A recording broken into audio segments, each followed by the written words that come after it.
All right, here's what we're going to do. We're going to practice a little bit of squiggle technique on this little form, this little vase right here. And all we have to do is you will have a copy of this. You're just going to use copy paper, and you are going to just trace this on kind of lightly onto that piece of copy paper.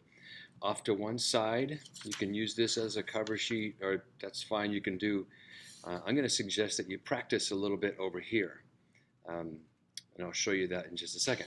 So when you trace it kind of lightly, like I said, enough so that later you can erase that pencil line completely and you can't see it at all. Do trace, where that empty space is right there. Trace the shadow, but do not trace where the shading happens.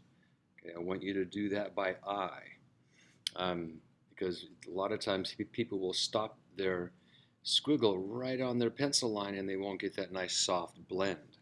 So with squiggle, what it looks like, and you're going to use this kind of pen. These Microns are nice pens. They have a felt tip, so you want to be gentle with your pressure. If you press real hard, it's going to wreck that tip. So with squiggle, let me get a little closer so you can see it better. Squiggle is really a matter of just wigglies and curly cues, and excuse my shadow over it, but you can still see that just fine.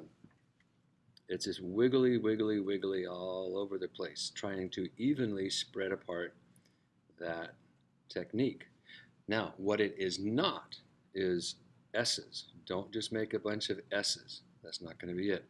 You want to keep your pen on the paper as you go if you're going to get dark. If you want to get a little bit lighter, you keep with that wiggly squiggly, except you lift your pen as you go. So it looks kind of like, so I'm lifting my pen as I do that same little wiggly, and you can see how it's automatically a little bit lighter.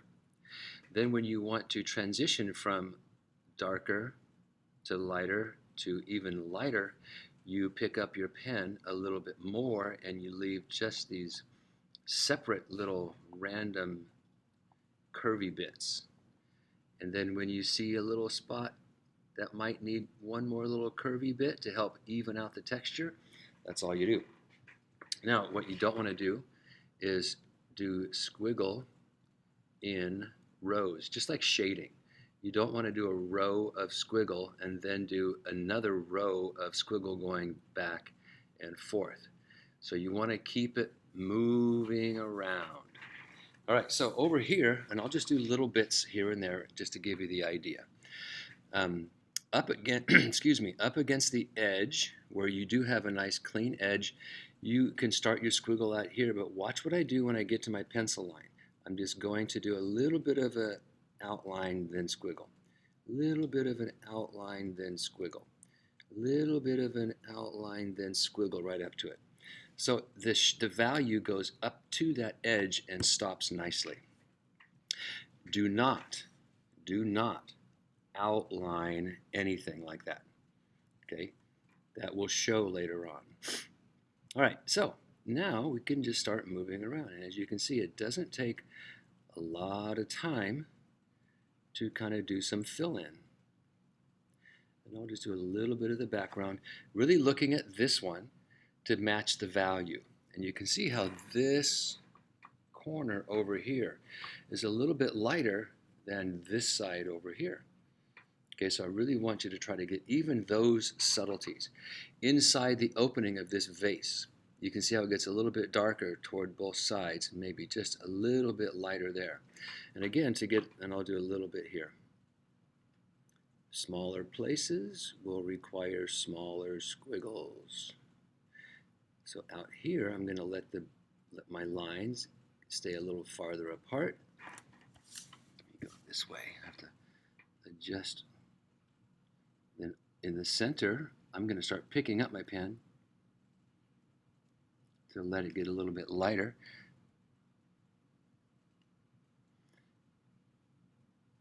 Be careful at your edges.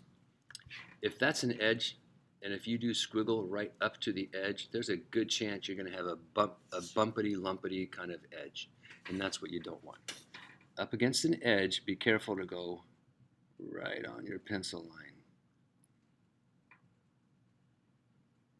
And over here, let's get a little bit tighter, a little smaller area.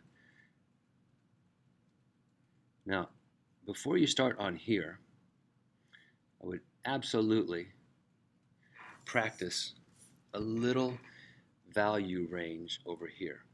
And when you hand this in, I don't care how much practice stuff is over here. It doesn't matter a bit.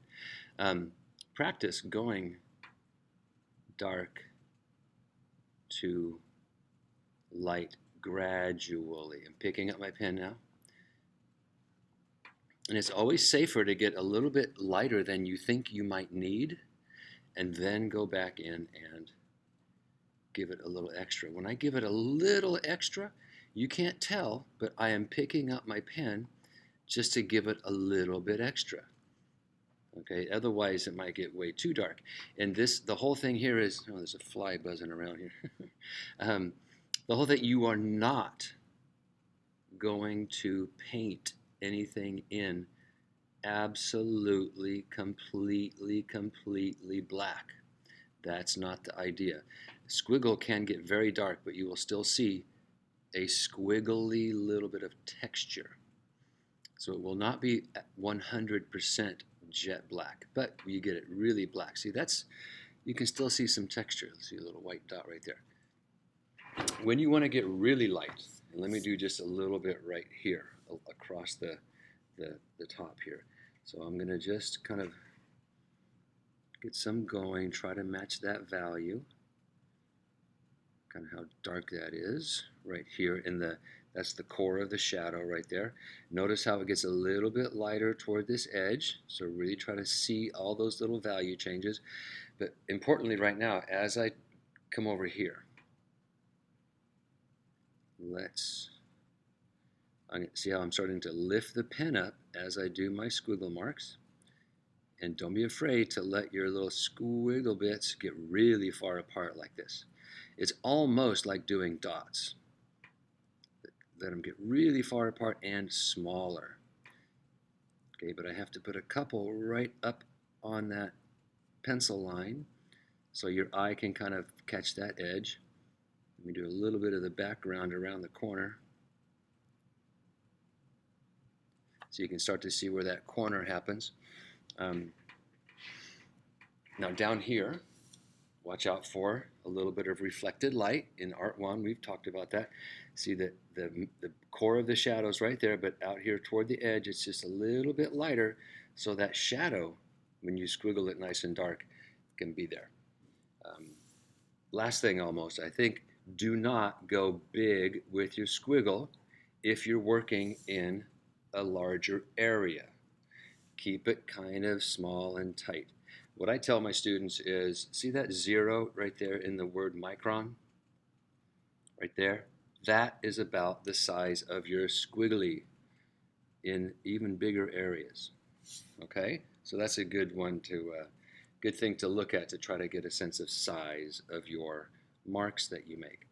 Practice, practice, practice. Do not practice on something that you're going to have graded. Know what you're doing before you work on here. All right, there you go.